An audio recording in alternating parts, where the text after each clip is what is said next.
لیکن اگر بیوی نے اس اختیار کو استعمال نہیں کیا اور وہ نہیں کرنا چاہتی تو پھر اس سے بھی طلاق نہیں ہوتی. اگر طلاق کا اختیار بیوی کو دیا کہ بھئی تمہیں اختیار ہے, اگر لینا چاہتی ہو تو لے لو, تو اس کا مطلب یہ نہیں ہے کہ اس نے طلاق دے دی. بیوی نے اگر کہا مجھے نہیں چاہیے تو اس کا طلاق واقع نہیں ہوتی. ٹھیک ہے, تو بیوی نے غصے میں کہتے چاہیے. ہاں جی, اچھا جی, ابھی اس کو پڑھ لیتے ہیں, ہمارا ختم کرتے ہیں کیونکہ ہمارے ٹاپک ابھی لمبا ہے اور ہم جلدی سے اس کو, میرا خیال ہے 5 منٹ اور لگاتی ہوں, اس کو ہم ختم کریں کیونکہ ساری باتیں آپ کو تقریباً میں سمجھا چکی ہوں. تو اب یہاں پہ اللہ نے فرمایا کہ اللہ غالب اقتدار رکھنے والا حکیم اور دانا موجود ہے. الطلاق مرتان, طلاق 2 بار ہے. پھر یا تو سیدھی طریقے سے عورت کو روک لیا جائے یا بھلے طریقے سے اس کو رخصت کر دیا جائے. تو 2 بار طلاق کا مطلب یہ ہے کہ 2 بار ہی طلاق میں رجوع کیا جا سکتا ہے. 2 بار, یعنی کہ ایک دفعہ طلاق ہوئی اور رجوع کر لیا, ٹھیک ہے, دوسری دفعہ طلاق دے دی پھر بھی رجوع کی گنجائش ہے. لیکن اگر تیسری دفعہ طلاق دے دی اور پھر رجوع نہیں ہو سکتا. ٹھیک ہے, آپ صلی اللہ علیہ وسلم کے دور میں اسی طرح ایک واقعہ ہوا. ایک عورت آئی آپ صلی اللہ علیہ وسلم حضرت عائشہ کے پاس, کہنے لگی کہ رو رہی تھی اور کہتی ہے کہ میرا شوہر جو ہے وہ مجھے بار بار طلاق دیتے ہیں اور بار بار رجوع کرتا ہے, کہتا ہے میں تجھے 100 مرتبہ طلاق دوں گا اور نہ تجھے چھوڑوں گا اور بار بار رجوع کروں گا. تو اللہ کے نے فوراً یہ آیات نازل کی کہ طلاق و مرتان, طلاق صرف 2 بار ہے. یہ کوئی گڈے گڑیا کا کھیل نہیں ہے, یہ عورت ہے اور یہ نازک ہے. تم اس کے جو ہے وہ اس کے جذبات سے مت کھیلو, اور اس کو اگر طلاق دی ہے تو یہ اس کے لیے سائیکولوجیکل بہت بڑا انسلٹ ہوتا ہے. تو لہٰذا اس کو اتنا زیادہ تکلیف میں مت پہنچاؤ. اب اپنے ساتھ کیا کرو, بس 2 ہی دفعہ ہے, اگر روکنا ہے تو روکو, اور روکنا بھی کیسے, بھلے طریقے سے روکو, یا پھر ان کو احسان کے ساتھ رخصت کرو. روکنا ہے تو پیار محبت سے روکو, اچھی طرح سے اس کے ساتھ معاملات کرنا, یہ نہ ہو کہ تم تانے تشنے دیتے رہو. اور اگر رخصت کرنا ہے تو وہ بھی تصریح باحسان, یعنی احسان کے طریقے سے رخصت کرو. دیکھیے اللہ نہیں چاہتے کہ اگر طلاق بھی ہو رہی ہے تو پھر ایسا معاملہ ہو کہ لڑائیاں, جھگڑے, ناراضگیاں, تلخیاں اور نفرتیں پیدا ہوں اور تعلقات کا بگاڑ ہو. کیونکہ دیکھیں طلاق کے بعد اگر نفرتیں اور تعلقات کا بگاڑ ہی رہے گا تو کل آپ کو بچے جو ہیں اور طلاق کے بعد موسٹ پروبیبلی آپ کو کئی معاملات میں ان کے ساتھ ڈسکشن کرنا پڑے گا. والد کے پاس بھیجنا پڑے گا اور ماں کے پاس بھیجنا پڑے گا. آگے ان کی تعلیم کا معاملہ ہے, پھر پروفیشن ہے, پھر ان کی شادی بیاہ ہے, کتنے معاملات ہوتے ہیں جس کے اندر آپ کو ان کے ساتھ بات چیت کا جاری رکھنا پڑے گی. تو لہٰذا کیا اللہ تعالیٰ نے کہا کہ تم ان کو بھلے طریقے سے رخصت کرو یا پھر احسان کے ساتھ معاملہ کرو. اور رخصت کرتے ہوئے یہ ایسا کرنا تمہارے لیے جائز نہیں ہے کہ جو کچھ تم انہیں دے چکے ہو اس میں سے کچھ واپس لے لو. یعنی کہ طلاق کے موقع پر جو بھی ان کو دے چکے ہو اس میں سے کوئی چیز واپس نہیں لی جائے گی, کوئی چیز بھی واپس نہیں لی جائے گی. آج ہمارے یہاں طلاقیں ہوتی ہیں تو ساری چیزیں وصول کر لی جاتی ہیں, وہ زیورات, وہ جوڑے, وہ تحفے, تحائف, تمام چیزیں واپس لے لی جاتی ہیں. اور کئی لوگ تو طلاق ہی اس لیے نہیں دیتے کہ اگر جو ہم نے دیا ہے نا وہ کیا کرتے ہیں, حق مہر تو دیا نہیں ہوتا, اور جو بھی تحفے تحائف دیے ہوتے ہیں وہ کہتے ہیں وہ حق مہر سے تمہارے وہی پورے ہو گئے اس کے اندر سے, اور چھوڑنا بھی نہیں چاہتے اس میں. اور نبی صلی اللہ علیہ وسلم نے جبکہ اس کے بارے میں کیا فرمایا کہ تحفہ دے کر یا ہدیہ دے کر واپس لینے والے کی مثال اس کتے کی سی ہے جو ہدیہ دے دو, جو قے کرتا ہے اس کو چاٹ لیتا ہے. یعنی تحفہ دے کر واپس مانگنے والے کی مثال اس کتے کی سی ہے جو قے کر کے اس کو چاٹ لیتا ہے. اتنی بری مثال نبی صلی اللہ علیہ وسلم نے دی, اور ہمارے یہاں بٹوارے ہونا شروع ہو جاتے ہیں. اللہ نے کہا کچھ بھی انہیں دے چکے ہو اس میں سے واپس نہ لو. البتہ یہ صورت مستثنا ہے کہ زوجین کو اللہ کے حدود پر قائم نہ رہ سکنے کا اندیشہ ہو. ایسی صورت میں اگر تمہیں یہ خوف ہو کہ دونوں حدود الہی پر قائم نہ رہیں گے تو ان کے درمیان یہ معاملہ ہو جانے میں کوئی ذائقہ نہیں کہ عورت اپنے شوہر کو کچھ معاوضہ دے کر علیحدگی حاصل کر لے. یہ ہے خلا کے احکامات کہ یہ اللہ کے مقرر کردہ حدود ہیں, ان سے تجاوز نہ کرو, اور جو لوگ حدود الہی سے تجاوز کریں وہی ظالم ہیں. کویا اگر کوئی عورت رہنا نہیں چاہتی شوہر کے ساتھ تو اس کو کیا کہا ہے, وہ خلا لے لے اور مجھ معاوضہ دے کر علیحدگی حاصل کرے گی. تو وہ معاوضہ بیسیکلی کیا ہوتا ہے, عمومی طور پر اس کو اپنا حق مہر اور وہ جو تحفے شوہر نے دیے ہوتے ہیں وہ اسے چھوڑنے پڑتے ہیں. تو طلاق میں اور حق خلا میں یہ فرق ہے جو بھی آپ نے پوچھا تھا, کہ خلا میں حق مہر یا جتنے تحفے ہوتے ہیں وہ ایک معاوضے کی وجہ سے چھوڑنے پڑتے ہیں. وہ معاوضہ دے رہی ہوتی ہے اپنے شوہر کو علیحدہ ہونے کا.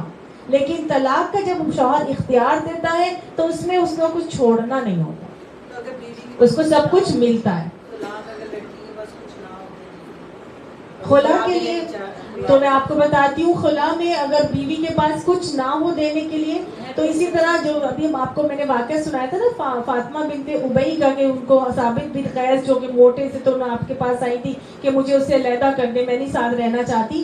تو حضور صلی اللہ علیہ وسلم نے ان سے پوچھا تھا کہ تم یہ بتاؤ کہ تمہیں اس نے مہر میں کیا دیا تھا؟ تو انہوں نے کہا مجھے باغ دیا تھا. تو آپ نے کہا کہ کیا تم اس سے وہ باغ دے سکتی ہو, واپس لوٹا سکتی ہو؟ اس نے بولا یہ بھی لوٹا سکتی ہو, اس کے علاوہ بھی کچھ ہے تو وہ بھی دے لیں گے, میں وہ بھی دے دوں گی, لیکن مجھے اسے چھٹکارا دلا دے. تو نبی صلی اللہ علیہ وسلم نے وہ باغ واپس کر دیا اس کا, اور اس کو خلا کروا دی. تو اگر وہ اس کے پاس کچھ بھی نہ ہو دینے کے لیے, تو پھر شوہر کا جو اس نے حق مہر لیا تھا, پھر وہ کسی طرح اس کو ارینج کر کے وہ اس کو واپس لوٹائے گی, اس کو چھوڑنا پڑے گا.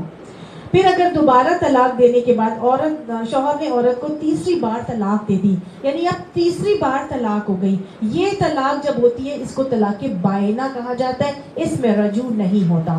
تیسری طلاق کے بعد اب عورت اپنے شوہر کے گھر نہیں رہے گی, نہ ہی شوہر اس کا نان نفقہ دے گا.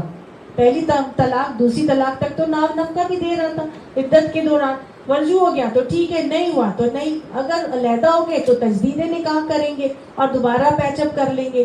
لیکن دو طلاقوں تک تو وہ تجدید نکاح عدت گزر جانے کے بعد کر سکتے ہیں, لیکن تیسری طلاق ہونے کے بعد اب تجدید نکاح کی گنجائش ختم ہو جاتی ہے. یہ طلاق بائنہ ہوتی ہے, اور اس میں اب وہ عورت پھر اس کے لیے حلال نہ ہوگی الا یہ کہ اس کا نکاح کسی دوسرے شخص سے ہو اور وہ اسے طلاق دے دے.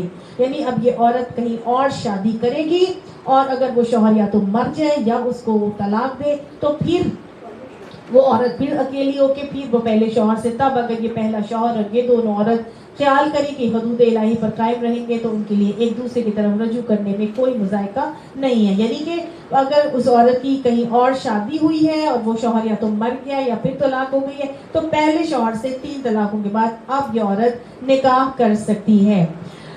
آپ ہمارے معاشرے کے اندر کچھ حالات اس طرح سے ہیں کہ حلالہ نکلوایا جاتا ہے اور کہا جاتا ہے کہ اس کو ٹیمپرریلی جو ہے وہ نکاح کریں گے اور توڑ دیں گے, اور اس کو ڈیورس ہو جائے گی, اور اس میں ایک دن کے لیے وہ شوہر اس کا شوہر بنے گا, اور پھر اس کو دوبارہ اس کے ساتھ پہلے شوہر سے ہی اس کی شادی کروا دی جائے. تو آپ صلی اللہ علیہ وسلم نے ایسے شخص کے لیے فرمایا حلالہ کرنے اور کروانے والا دونوں ملعون ہیں, اور آپ نے فرمایا کہ حلالہ کرنے والا کرائے کا سانڈ ہے. یہ اللہ کی مقرر کی ہوئی حدیں ہیں جنہیں وہ ان کے لوگوں کے لیے ہدایت کے لیے واضح کر رہے ہیں جو اس کی حدوں کو توڑنے کا انجام جانتے ہیں. اور جو تم عورتوں کو طلاق دے دو اور ان کی عدت پوری ہونے کو آ جائے تو یا بھلے طریقے سے انہیں روک لو یا بھلے طریقے سے رخصت کر دو, محض ستانے کی خاطر انہیں نہ روکی رکھنا کہ یہ زیادتی ہوگی, اور جو ایسا کرے گا وہ در حقیقت آپ اپنے ہی اوپر ظلم کرے گا. اللہ کی آیات کا کھیل نہ بناؤ, بھول نہ جاؤ کہ اللہ نے کس نعمت عظمیٰ سے تمہیں سرفراز کیا ہے. وہ تمہیں نصیحت کرتا ہے کہ جو کتاب اور حکمت اس نے تم پر نازل کی ہے اس کا احترام ملحوظ رکھو, اللہ سے ڈرو اور خوب جان لو کہ اللہ کو ہر بات کی خبر ہے. تمہارا خیال ہے کہ تم اندر گھریلو سطح پر گڑبڑ کر لو گے اور کسی کو علم نہیں ہوگا, بیوی کو نکال دیا ہے, اس کی چیزیں ہڑپ کر لی ہیں, اس کی چیزیں جزم کر لی ہیں, زیور جوڑے, کسی کو پتہ نہیں چلے گا. اللہ تعالیٰ فرماتا ہے ہر بات کا اللہ کو علم ہے. تم ظاہری لباسیں جتنے مرضی اوڑھ کر شریف بن کے مسجدوں میں جاؤ یا لوگوں کے سامنے آؤ, اللہ ہر چیز کو جاننے والا ہے. صدق اللہ العظیم. آمین ثم آمین.